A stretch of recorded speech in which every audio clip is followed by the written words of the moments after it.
Well, he's a cutie pie. I might put him in Potomac. Okay, yes. Yeah, he can come right on to Potomac.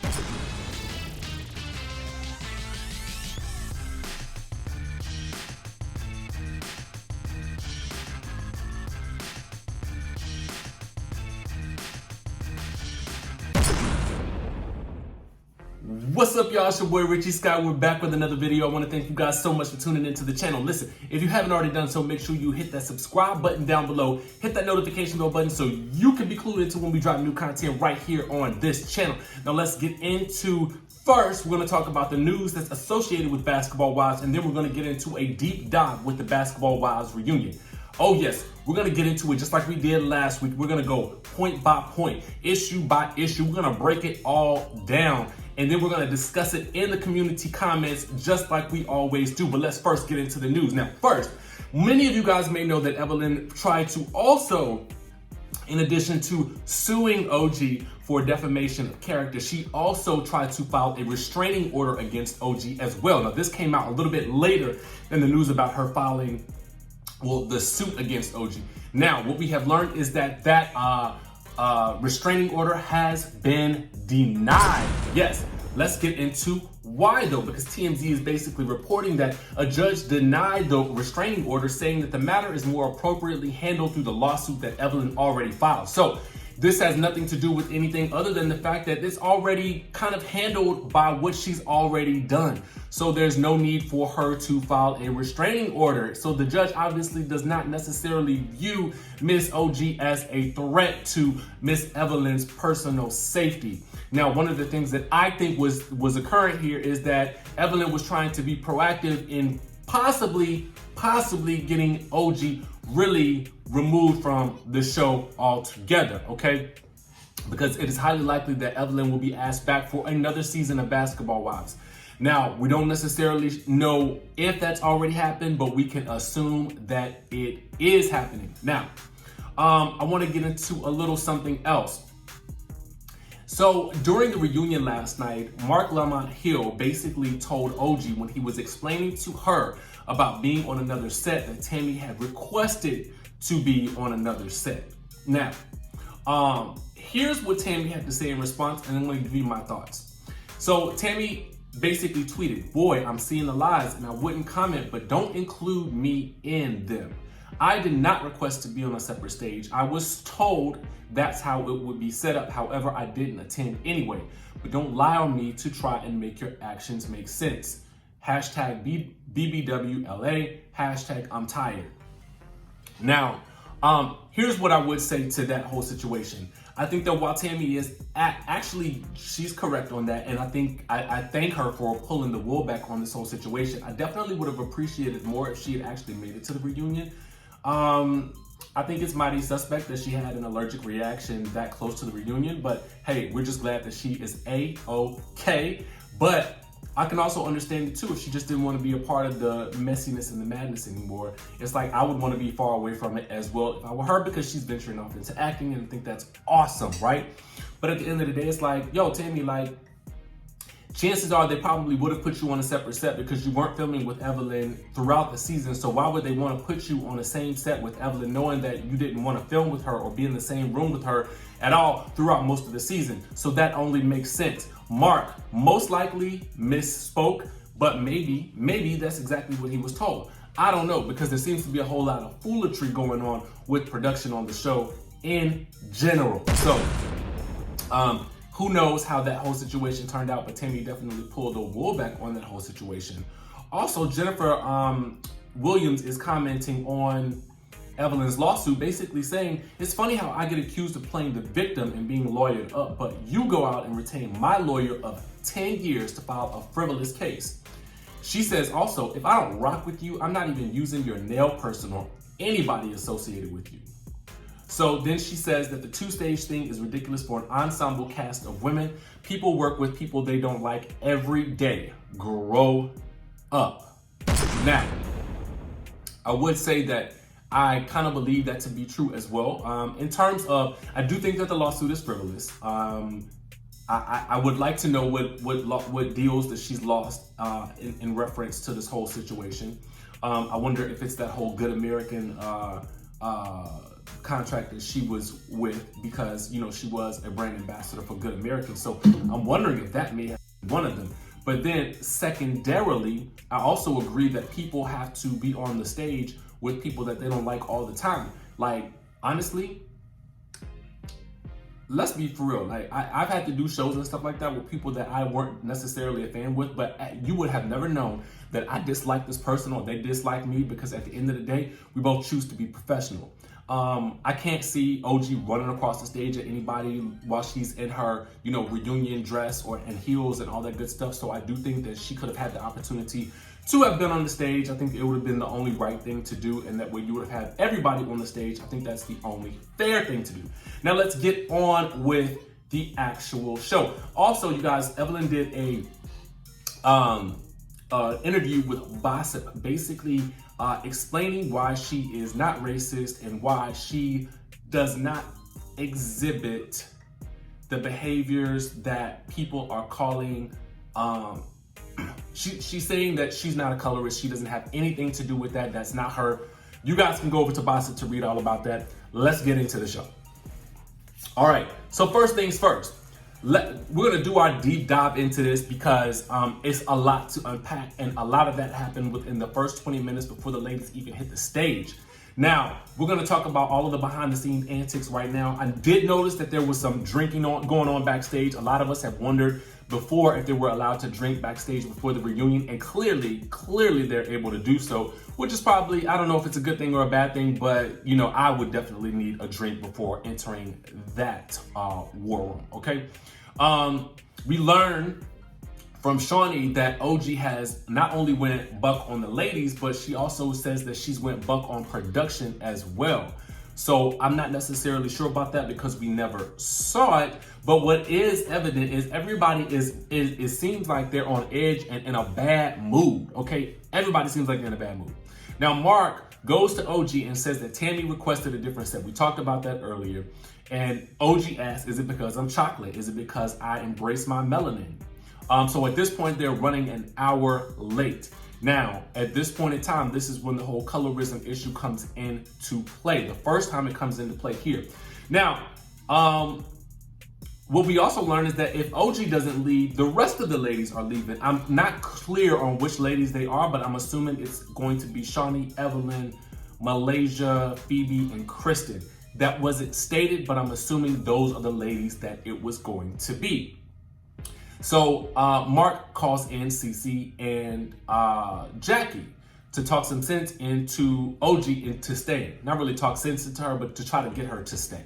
You know, because she wants to leave and she can't sit on the main stage with the rest of the ladies.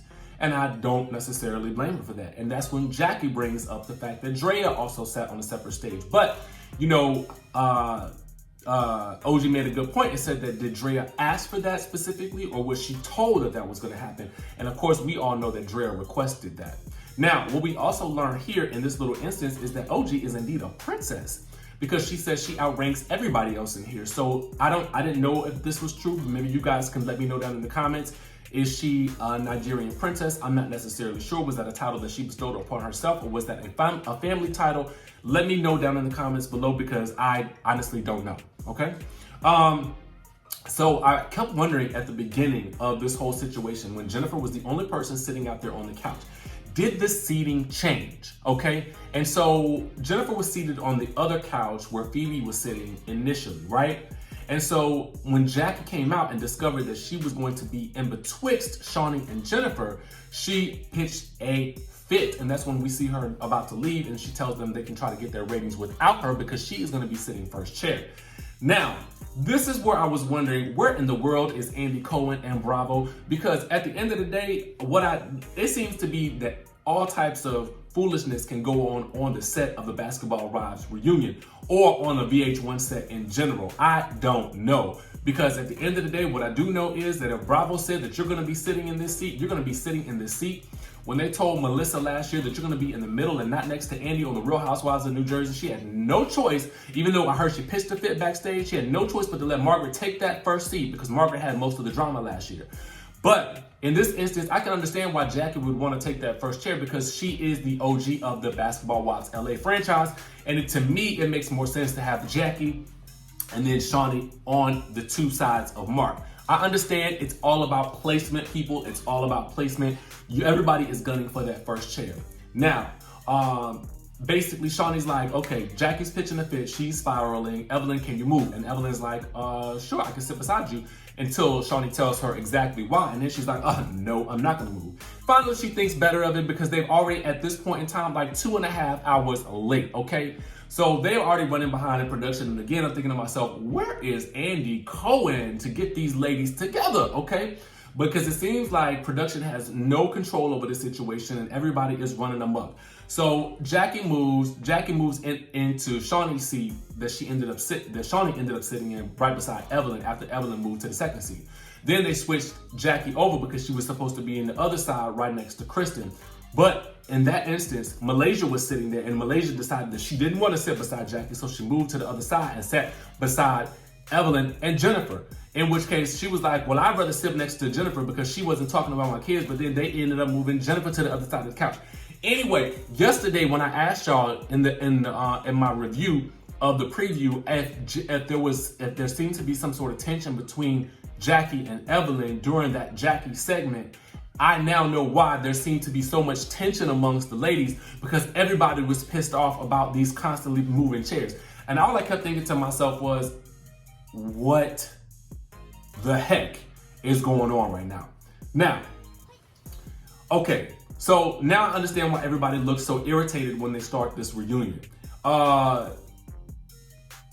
We learned at this point in time that Tami had a medical emergency, that apparently she had an allergic reaction to something. We would have loved for Tami to have been there, but we are thankful that she is okay. I mean, you know, I just feel like you could, like, these ladies are allowed to do anything. If you are under a contract, at least I know from what I know with Bravo and some other networks, if you are under a contract, you don't have a choice. You show up because you are adhering to the contract. That is what is professional, okay? Nobody gets out of the reunion on any other show or any of the Housewives franchise, and I would like it to be that way with Basketball Wives. But again, we wish Tami all the best in her future endeavors. Thank you for your services, all of that good stuff. And I can't wait to see your career pop, okay? Now, we get into the whole Kristen, Cece, Shawnee debate. We talked about that yesterday. I'm not going to get into this. But what I did notice is that during the package of Jackie and Evelyn doing the shaman situation, and then Mark flirting with Evelyn, that Malaysia is on her telephone, okay? She is legit on her telephone. Girl is on her telephone during the reunion. Legit, like, pretend like this is my phone. She is legit sitting here like so. And I'm like, girl, like, you can't even make it a little less obvious that you're not that interested in what's happening right now? I cannot believe this. Andy Cohen would never, okay? Andy Cohen would never. Now, I got all of these notes, y'all, all of these notes, okay? And I'm not even done yet. So now we get into this whole Phoebe and Jackie thing. I'm gonna tell y'all, to me, this was the highlight of the reunion because it was the part that made me smile. I don't even know, they was going back and forth insulting each other, but there was a playful, almost flirtatious dynamic to their back and forth banter. And it actually made me excited about Basketball Wives, because this to me is reminiscent, to me, I'm gonna just tell y'all, to me, it's reminiscent of early Drea and Jackie. Because Drea and Jackie had a back and forth love-hate relationship that was comical. And this whole situation with Phoebe and Jackie is comical, because you can actually see Jackie really liked Phoebe. Phoebe really liked Jackie, but she was just mad that Jackie spread her business and got the stuff started with Phoebe with everybody else. You know, but Jackie was just doing her job, legit. Phoebe sometimes got to learn how to own what she say, okay? You know what I'm saying? If Jackie wasn't privy to the conversation that Tami had with her, when Phoebe said that Tami needed her daughter Jazz's help, it did sound like she was making it seem like Tami was old and out of touch. You know what I'm saying? So I get why Jackie ran back and told her that. But I think Jackie came into the situation almost ready to make amends, and Phoebe wasn't letting the whole situation go. But I feel like there's some really interesting type of love there, and I'm interested in seeing how that plays out next season. I actually really like Phoebe during this reunion. I felt it felt more comical to me, and it felt like a lighthearted type situation. And Jackie, you know, shaking her boobies at her, asking her if she wanted some Similac. That was hands down one of my favorite moments of the reunion. Now we get into Jennifer and Shawnee. Okay, let's talk about that. Jennifer, I cannot figure out. I cannot figure out if she is wanting to be a friend or a foe to the rest of the collective, particularly with Shawnee and Evelyn. I get that she still had this beef with Malaysia, but I do feel like there was an opportunity, excuse me, for Jennifer and Evelyn to kind of come back together. I'm not necessarily sure why Evelyn then retroactively took issue with Jennifer yet again, but I feel like at a certain point in time, you gotta let the beef go. Shawnee's issue with Jennifer, I can legit understand a little bit more, but I don't mind Jennifer. I don't dislike her. I think she does get a bad rap on this show. And finally, I felt like Mark was able to get Jennifer to understand why Shawnee was so upset. And I feel like that worked, but it seemed like since at the point of Jennifer getting some type of understanding, Shawnee was so heated that she had to leave the set, only to actually come back later, but because she knows she wants to get them coins too.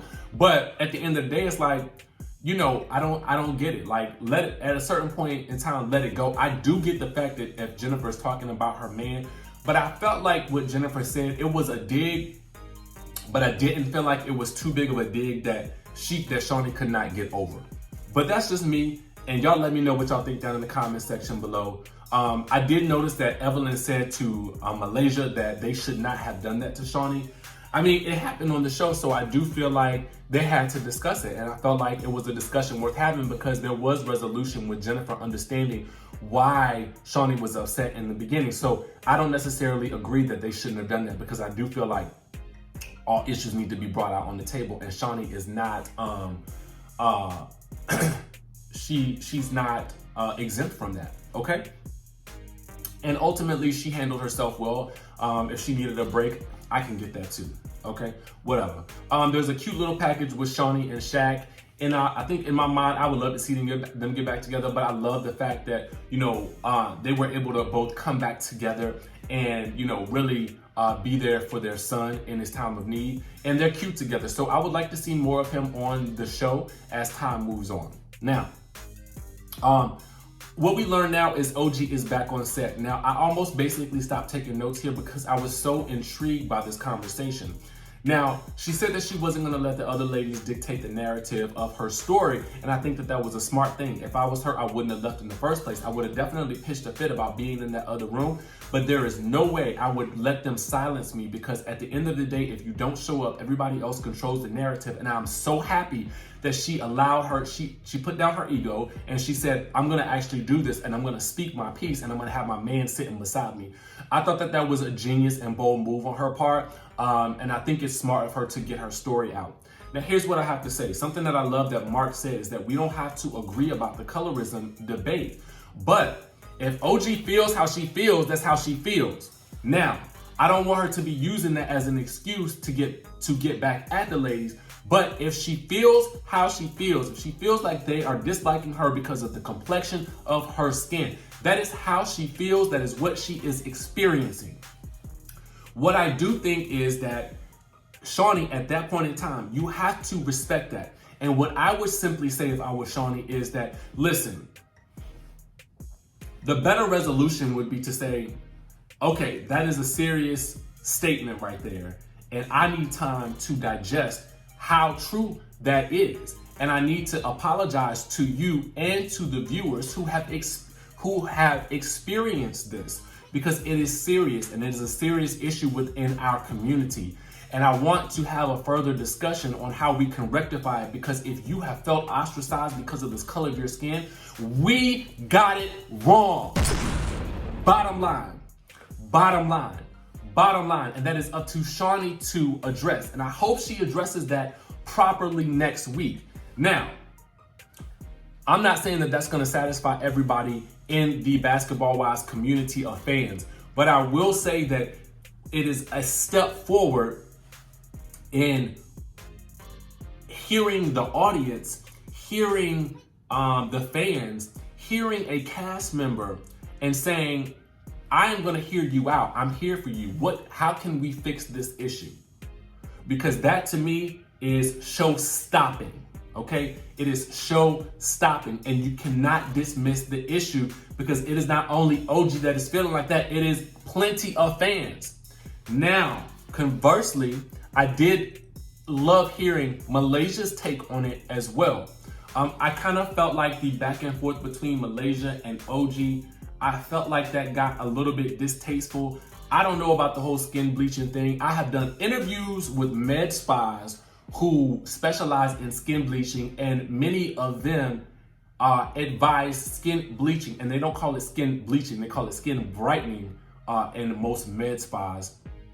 And typically the origins of it were to eliminate dark spots on hyperpigmented skin. I think I said that right. So I'm gonna put the interview down below so you guys can watch that to hear more about it.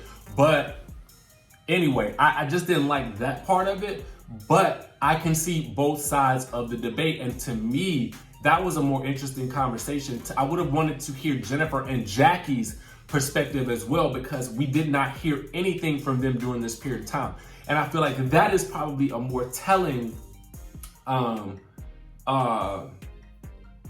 those are going to be telling perspectives because they've been around these ladies the longest. You know what I mean? But you guys let me know. I'm interested in seeing, and Kwame, let me discuss him real quick. Typically, I don't like when the dudes address the ladies, but because Mark did ask him about his thoughts, I was cool with him. I was cool with him stepping up to the plate. I felt like she definitely needed somebody on her side and her team at that moment. So I was here for him actually, commenting, because he's all the way in another room. It's not like he's gonna attack the ladies at this point. And he was asked his perspective.